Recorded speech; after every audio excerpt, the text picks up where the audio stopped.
The theme that I'd like to share with us today is God remembers. God remembers. If I can put in a simple term, God has not forgotten you. Amen? Na Kalou and thou Nanuma. Kalou and thou Nanuma. This psalm is known as Psalm of David. Na samene Tevita. No doubt about that. It is believed David wrote this psalm after he repented to God for his sins. The big picture that we see in this psalm is God wants every part of us, body, soul, spirit, to grow close to Him and to enter into a joyful relationship with Him.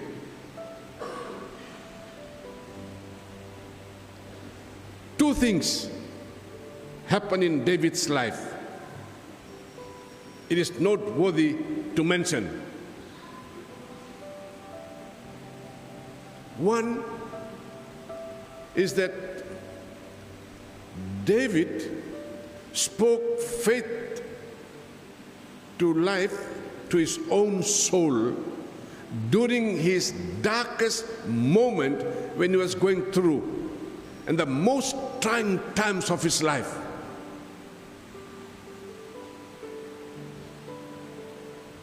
The people who were close to him, they wanted to kill David. And even his own son, they're not happy with David. And secondly, I'm saying the result of Psalm 103. In the first place, David is running away from his own people, from his own son. This is mentioned in Psalms 42. He's running away from them. And the second thing that happened before Psalms 103 is that David cries out to God, "Have mercy on me, O God, according to your steadfast love, according to abundant mercy, blot out my transgressions." He sinned against God. What had he done wrong?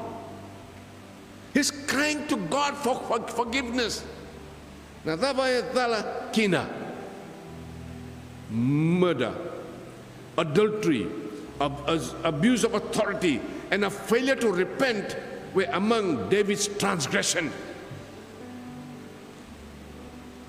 Psalms 51. I don't want to go into detail of this psalm.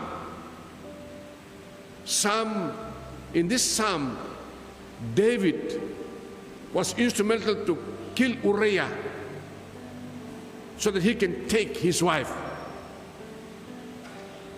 So after David's sin came to light, the prophet Nathan confronted him, and David confessed his sins and repented to God for forgiveness.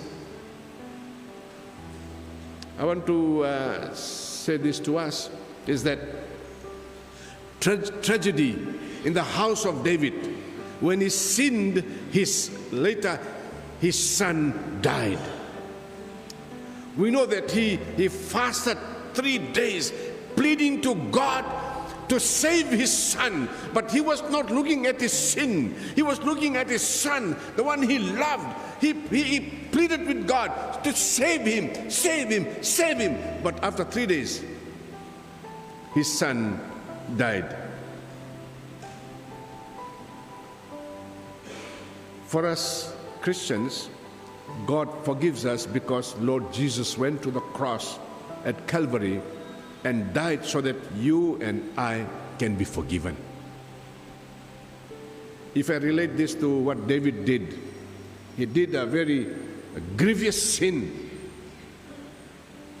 Lasetumba, and God punished him. It was too late. But then he repented to God, said, what I've done is sin, forgive me. But for us Christians, we affirm with each other that God provided for you and I. He provided His Son, Jesus Christ, on the cross. And not only on the cross, that He was buried and He rose again. And that Jesus forgives our sins. Every drop of blood that was shed on Calvary cries out even today, has power to forgive. I'm not saying you sin and He'll forgive you. Don't sin. In our reading today, David begins the psalm by speaking words of life to his own soul.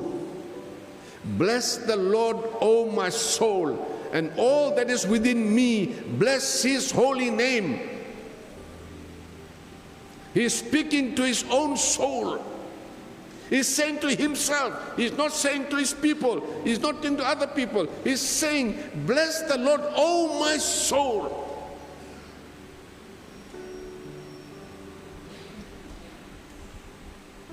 I'm sure that we also do that sometimes in our prayers.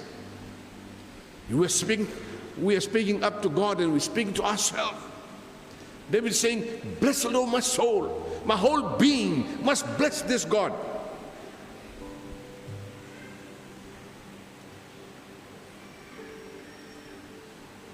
Matay Vakasama, forget none of His benefits.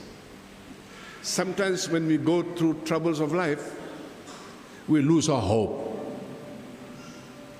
I know somebody who he had gone through some situations, he left going to church for many years. Don't be like that. Don't forget what God has done in your life. The benefits. Kakoning golidaba na nona vei vakalongatataki. What God has done in our life. Don't forget.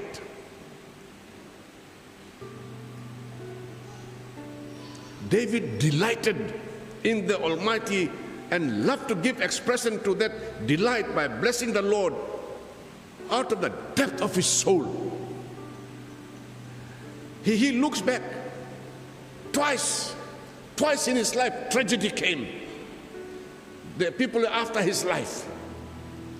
And then he committed adultery. He committed murder. And then he looks back to those things and says in Psalms 1:3, oh my soul, oh my being, bless the Lord. David walked in faith and relationship with God for so many years that it became the condition of his soul. David always waited patiently to God.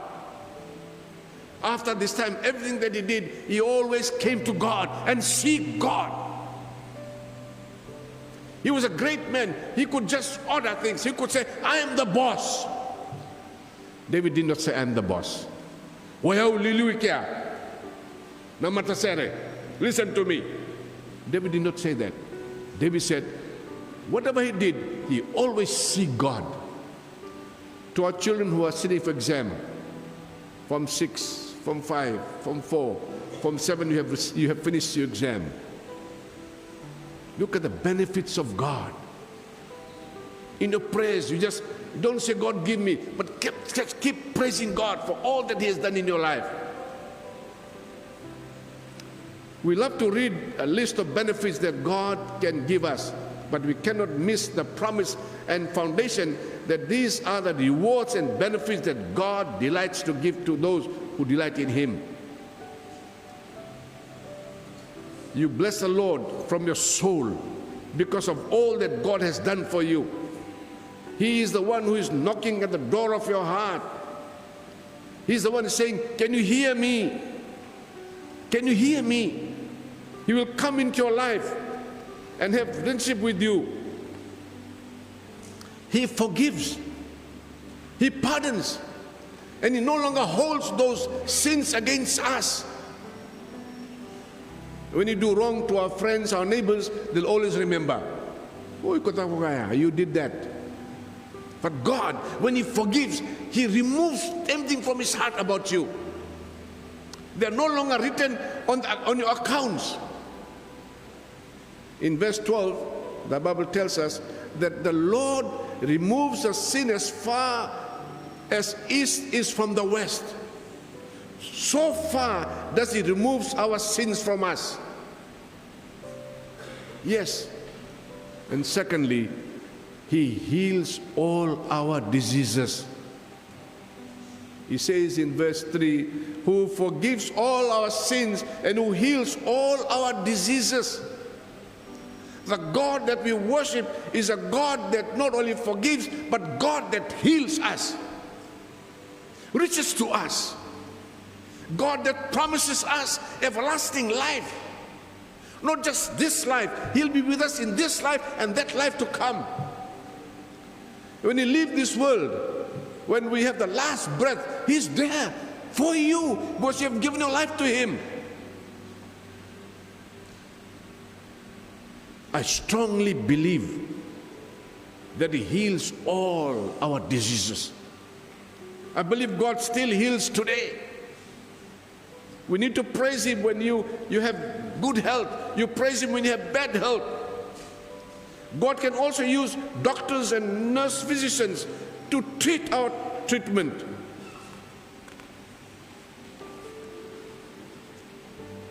He redeems your life from the pit.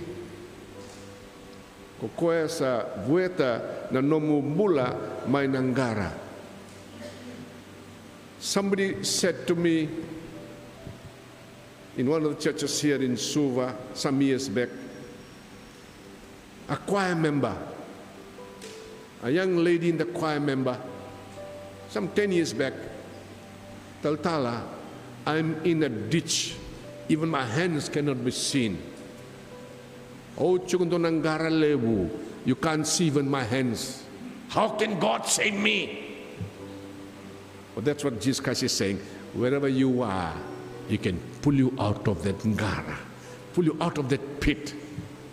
No matter how bad you are today, no matter how bad you are today, no matter how down you have fallen in your pit, God is still saying, I love you. Come to me. David's worst sin was that he killed his commander, took his wife, beautiful wife. The worst thing he can do, he was forgiven. And he is saying to us, I can pull you out from the pit that you are in. The pit is what? It is a marriage breakdown, loneliness, dangers, even come near to the point of death.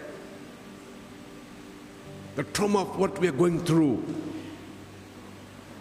He's saying, I'm there for you. I'm there to hold your hands and walk with you. Yes, there are many pits in our life, many troubles in our life. He's saying to us, come to me and I will lead you. My second point here is that He crowns you with loving kindness. He crowns you with loving kindness. Evakai salataki kemuni and lomana. That a wonderful difference. The Redeemer, He redeems our life and then He crowns us with loving kindness. It's a great joy to walk with this God that has come into the world through Jesus Christ. To feel His presence in our life daily. The moment you wake up, you feel His presence. The moment you go to sleep, you feel His presence. The moment you walk in our job, wherever we are, we can feel His presence, and He crowns us. For you are very special to Him.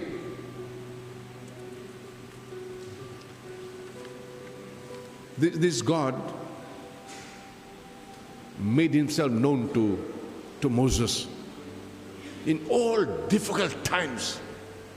Moses could not leave this Jehovah God, because God remembered him all through his life. God saw him. God called him for a purpose. Even when he failed, He forgave him so that he could fulfill God's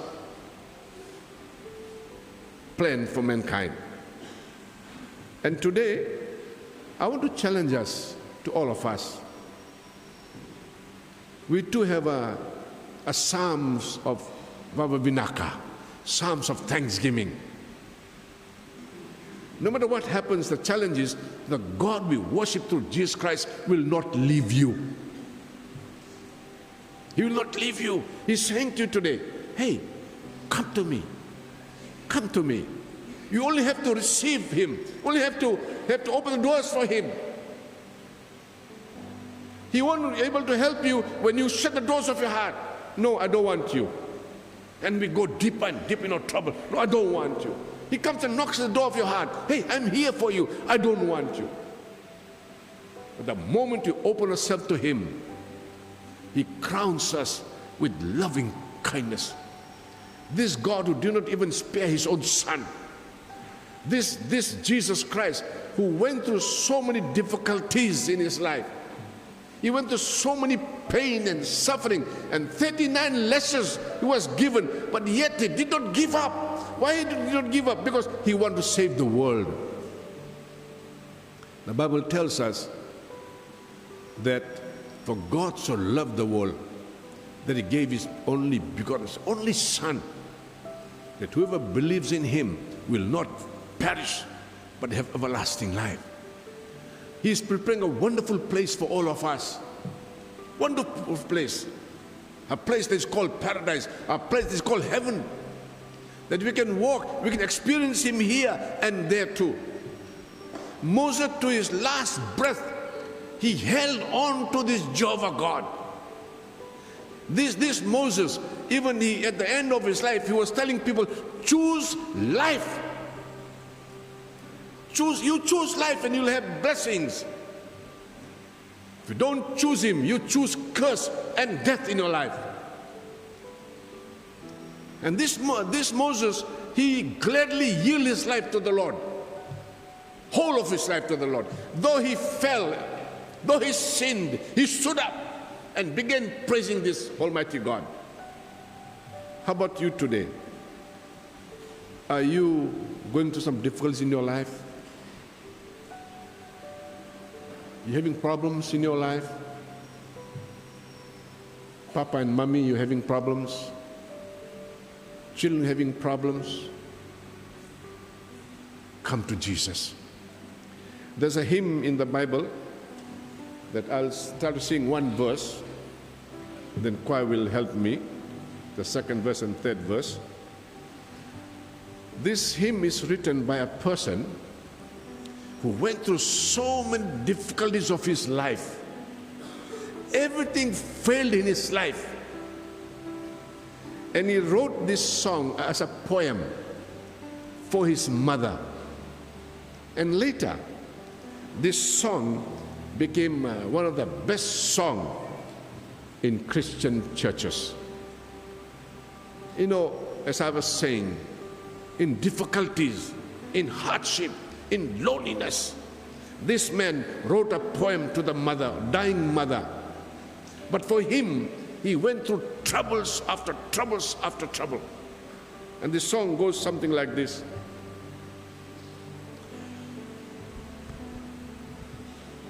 Jesus awe kandandina sandolatan nondada ke nakararawa kede saya kebendangan kene nonda bakadengo enda sakengatu ninda sengani kereya na vebuke vechisu. Before we sing the second verse, if you need prayers, just stand wherever you are and let this song 70, be part of your struggle too in that song. Just stand. We don't ask you what happened. Just stand wherever you are, for your studies, for your mom, for your dad, or for your children. And after this song, I'll pray for you.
Heavenly Father, we thank you in the name of Jesus Christ.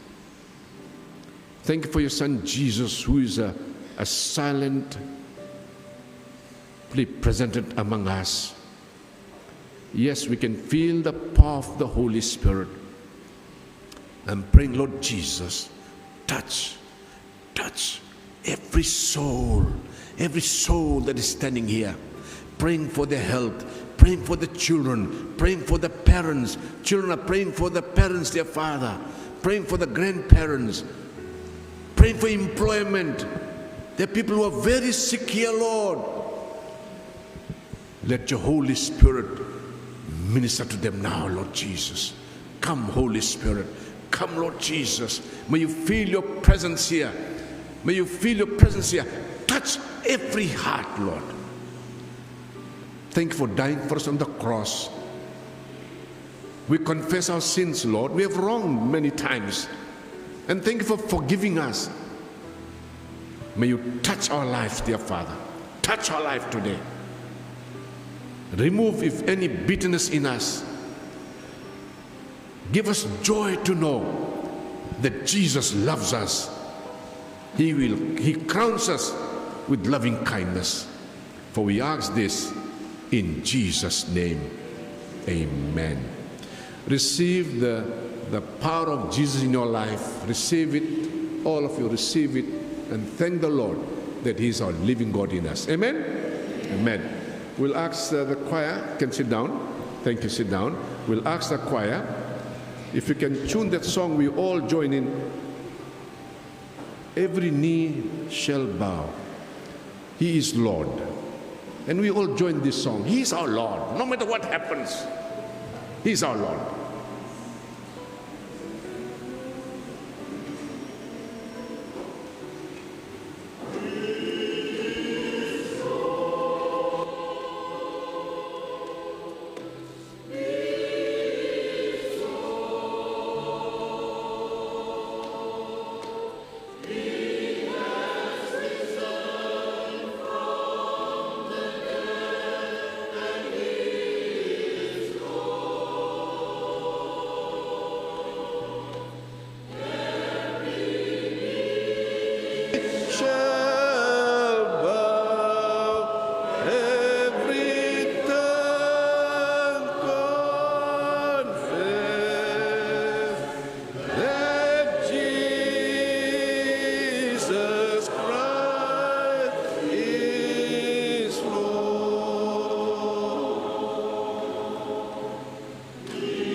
Heavenly Father, we again pray for our choir, our senior members of the church. I'm also praying, God, for there are some members of the church, they come to the church every day to pray or pray for somebody. And this morning I bring all our children who are sitting for exam, dear Father. Bless them, Lord. Protect them. Anoint them with the presence. We ask this in Jesus' precious name. Amen.